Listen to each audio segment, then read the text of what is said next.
is it's gonna make your hand rotate this way at release, and your hand should rotate this way at release.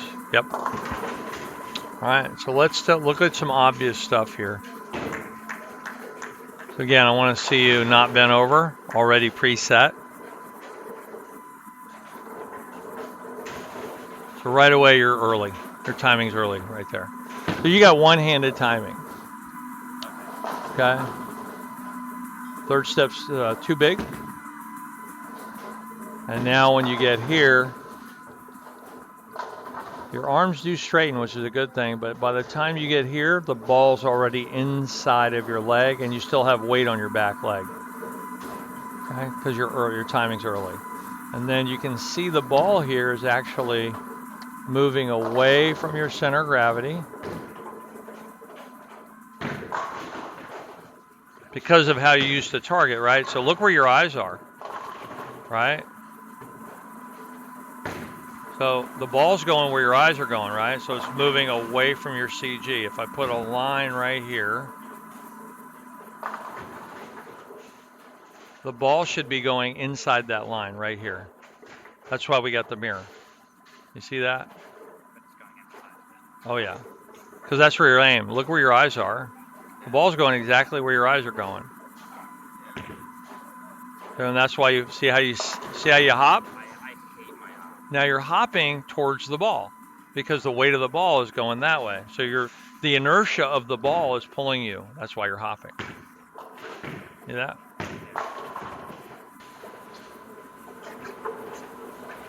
Slide's fine.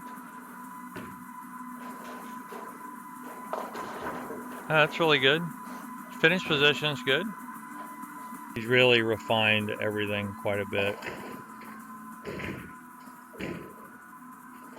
The other thing you notice here, see how you're walking to the right? That's promoting the ball moving that way, right there. Okay. Let's see what Belmo does. I'm going to bring him down, we'll go there. Now I'm going to put a line right here. Right there. On his chin. Look how much to this back angle and all this stuff he's got right there. Now watch this. Boom. Look at that knee get out of the way. Look how tight that ball is into his body. All right. Look how much gap. Look where that ball is. Look how far inside it is. Yeah. See how tight that is?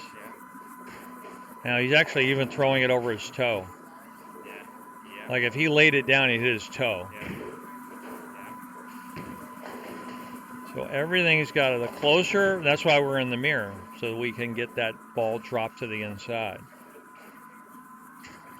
Now yours is all caused simply because your alignment, okay? The late release is the forearm. So again, when we look at his release, we can see here, your left hand's got to come off the ball sooner. I just saw it. Your left hand stays on the ball too long. Okay, and now he's off the ball right there. Now watch what his hand does. See the wrist go down. So he's off. And then look at the angle of where his hand's pointed. So his wrist goes that way. See that? So that's how your wrist hinge. Your wrist doesn't hinge 90 degrees. To your forearm, your wrist is actually at an angle. So when I collapse my wrist, the ball wants to roll that way automatically. Okay, it's not 90 degrees. I don't know what this angle is, but the total opposite, if I cup the ball, my wrist goes that way. When I uncup the ball, my wrist goes that way. So when you uncup the ball, your hand is actually turning this way too. See that?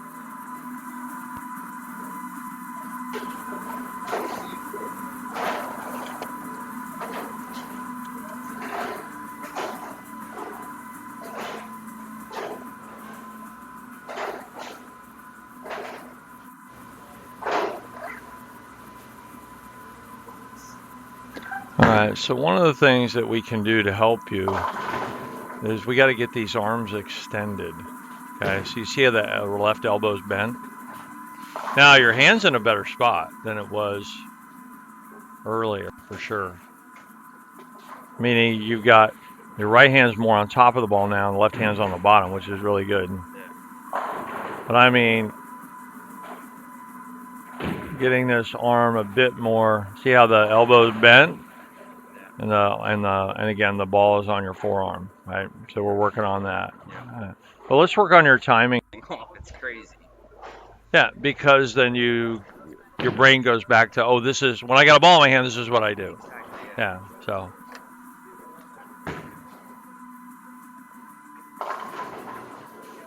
Perfect. Now you see what one of my checkpoints is this. If I draw a line through your center of gravity between steps 2 and 3, the ball should be somewhere around that line. Anything where the ball is this way is early. Okay, so Belmo is about right there.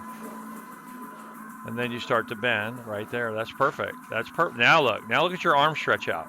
Yeah. That's right. It's reacting. Very good. Look at this.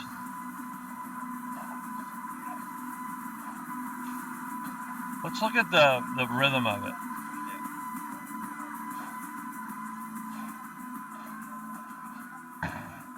Look how quickly you went at the end. That's where the speed and the power come from. I knew I had to catch up too. Like, the closer you get to the foul line, I'm like, I didn't know how close or far I was away. Look at this. Look at this. This is cool. Look at that. You're right there. You're right in the zone. Right there. That's perfect. Look at that. Now, whoa. Look. Because you got more lag, look at the extension of the right arm now.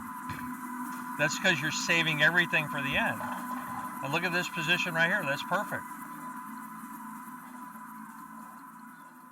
Good job. Good job. That's really good. Finish position's good. Good job. Good job. We're in here talking about practice. I mean, listen, we're talking about practice. Not a game. We're talking about practice. Okay, we're talking about three-point targeting with quiet eye, and that's probably one of the most important tools we have to offer here at the training center is this targeting tool that really seems to really make dramatic changes in your game without much practice. And I think it's the closest thing we have to a magic bullet, although there's no magic bullets in this game. You have to work at it and develop your game. This is pretty close to a magic bullet. So let's see what it's all about. Here's a 220 average player. These are some CATS reports like the one you did this morning. Here's a 220 average bowler who's got one CAT indicator at the pro level, and he's got some up here at the 160 level and some in between. And as soon as he learned the three-point targeting system, his CATS report went from there to 4 out of 6 at the pro level without any practice. Just boom, right away. No learning curve or anything, just right into it. Here's a 227 average junior gold player who's got 3 at the pro level, but he's got 1 up here at the 140 level and a couple below his average at 200, 209. And he learned the targeting system in quiet eye, and after that, 5 out of 6 at the pro level. So those examples are pretty much typical. You know, those weight loss commercials, they say you lose 110 pounds on this diet, and in the bottom it says in fine print, but these aren't typical results. These are typical results. So that's why I say this is such a good tool. Here's another bowler, 220 average before. He had 2 at the pro level, but 2 at the 140, 150 range up there. You see that. And afterwards, everything was above 200 after learning the targeting system. So what is this system that I think is so magical? It was developed by Joe Slowinski in part, Neil Stremmel from USBC, and Mo Pinnell. They all put information into this to make it happen. It's an exit point. We talked about that this morning. The exit point is the end of the oil pattern, and where the ball leaves that end of the oil onto the dry lane where friction begins. It's a focal point. In this case, the focal point is part of a bowling pin on the lane. And for a right-handed bowler, the only pins you'll need are the 3, 6, and the 10. For a left-hander, it would be the 2, 4, and the 7. So just those 3 pins you're going to be looking at as focal points on the lane. We'll talk about that in a minute. And it's the issue of quiet eye, which came from University of Quebec Sports Science Department, who did research on how elite athletes in all kinds of sports target and how they use their eyes when they play their sport. Okay? So, first of all, this exit point formula is what gives you the most margin of error. It's PL minus 31. PL stands for pattern length. So if you know what the pattern length is, you subtract the number 31, which stays constant all the time, from the pattern length, and that's where the ball is supposed to be at the end of the oil. So for example, on a 40-foot pattern, 40 minus 31 is 9. And board 9 will be where the ball should be at the end of the oil at 40 feet down the lane, or 2/3 of the way down the lane. Okay? So that's where you're going to be throwing the ball toward. Now if you do that, you'll get the most margin of error, the last 4 words on this graphic here. And that's what everybody's looking for. Room to miss right or miss left and still hit the pocket, still be able to score, still be competitive. All right? And as you see here, the further down the lane the oil goes, the closer your ball has to be to the pocket. There's less room for hook. The ball has to be closer to the pocket because there's not as much friction to get the ball to come back. So short patterns, you need to have the ball out on the edge.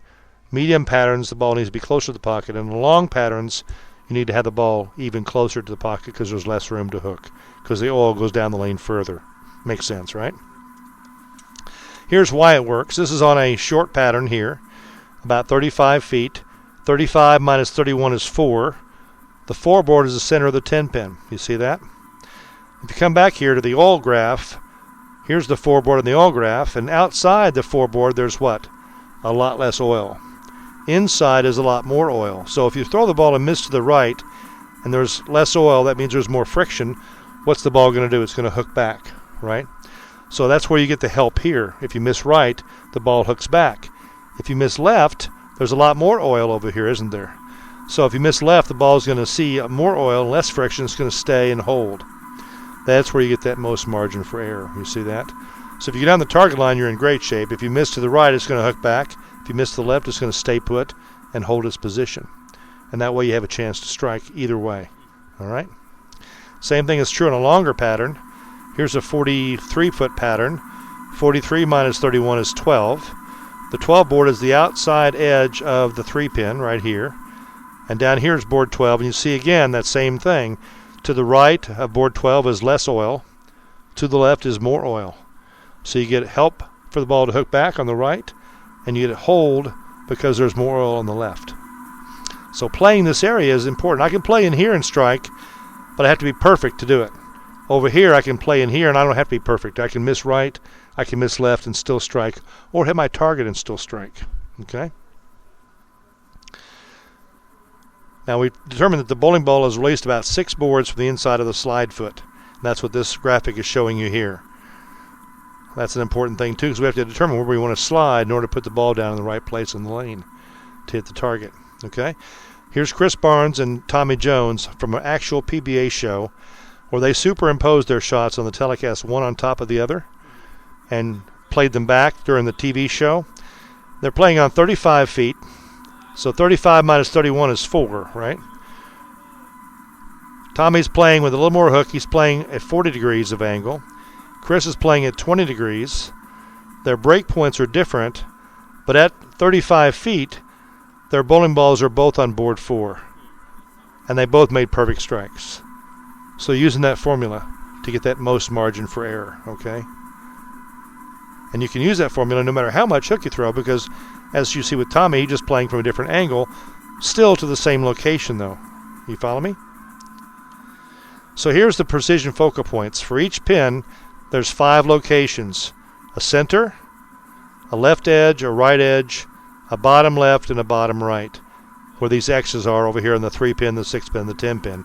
And you see the center of the 10-pin is the 4 board. Center of the 6-pin is the 9 board. Center of the 3-pin is between 14 and 15. Okay? So you'll only need these 3 pins to use this targeting system as a right-hand bowler. Okay? So here's another thing about bowling that's interesting. I'm going to have you stare at a circle here, the red circle, for 20 seconds or so, and watch what happens to the black circle around it when you stare at the red circle. When you see it happening, let me know.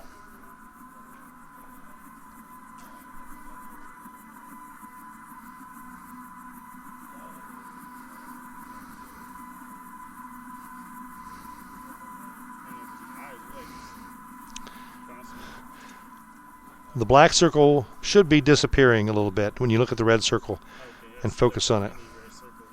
Yeah. You see this black circle kind of fading away when you look at the red circle? Yeah. And the black circle kind of disappears. That's called Troxler's effect. It was discovered by this guy, Ignaz Troxler, back in 1804. So it applies to bowling because if you look at a target for a period of time, things in your peripheral vision will fade away. So distractions like people in the crowd, if you're in a tournament, or people walking up on you on the other lanes, that'll fade away as you focus on your target. That's the benefit of this particular effect called Troxler's effect. Now, we talked about on our catch report that the pros have 3.1 boards down at the break point, don't they, of room, 3.1 boards. So here are 3 boxes, 3.1 boards. Hang on a second. Oops. I mean, three boxes are 3 boards wide. This box is for short patterns. It's out near the edge.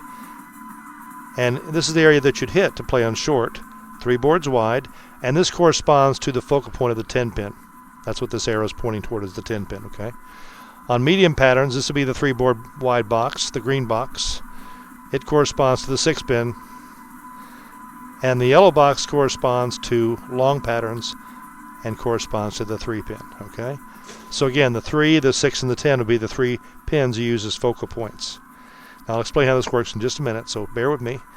This just tells, again, the short patterns is the 10 pin for right-handers, the 7 pin for lefties.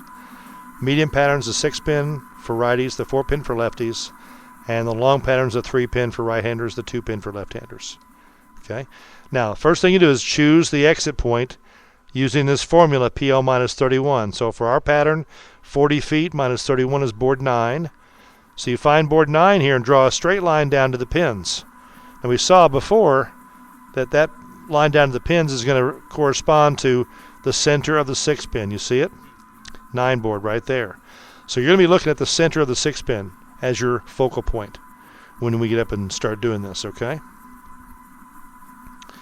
That'll be different for different patterns. You just use the formula and subtract the number and then draw that straight line down to the pins to find out what pin you're going to watch, okay? Then second, you pick that focal point, which is in this case the center of the 6 pin. Then you extend the line back to your visual targets. Do you watch the arrows up here? Is that what you watch? So at the arrows, the 9 board is going to be 1 board outside the second arrow, okay? And then fourth, you determine the slide point. And we said that you want to slide 6 boards to the left of where you want to lay the ball down. So if we're trying to lay the ball down on board 9, we have to add 6 to that, and that means you're going to slide on board 15 to hit board 9, okay? That's how it works. Find the baseline by doing the X point formula. Get the focal point, get the visual target, and you can choose anything for your visual target. It could be the arrows, it could be the dots. It's up to you of what target up front you want to watch. But you watch the arrows already, so that works for you. But it could be something else if that's your preference, okay? Or for those you teach. And then you add 6, not 7. This is an old presentation. You add 6 for the slide point. We used to say 7, now we've reduced this to 6. So it's on your recording here that this has changed now from 7 to 6, all right? And then you adjust for whether you hit the pocket or not and how much you drift on your approach by stepping over. All right, so you need to know your drift in order to slide where you need to hit the target that you want. And most of us drift different amounts when we play the outside edge of the lane versus the middle of the lane versus deep inside. So most of our Weber players, they know 3 numbers. How much they drift on the outside, how much they drift in the middle, and how much they drift inside. Sometimes those numbers are not the same. Sometimes they are the same. So you need to find out what your drift is, and then you adjust your baseline for your drift. And this gives you a new starting point in order to hit the target properly. And shift means how many boards from the baseline that you move to hit the pocket. Say you play this baseline and it goes Brooklyn.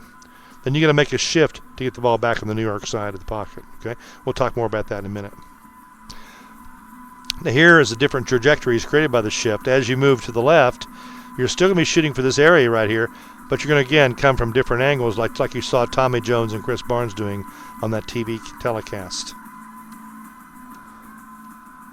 Now, Quiet Eye is the science we got from the University of Quebec in Canada, where they put actual helmets on golfers and other athletes with miniature cameras, and they track their pupil movement.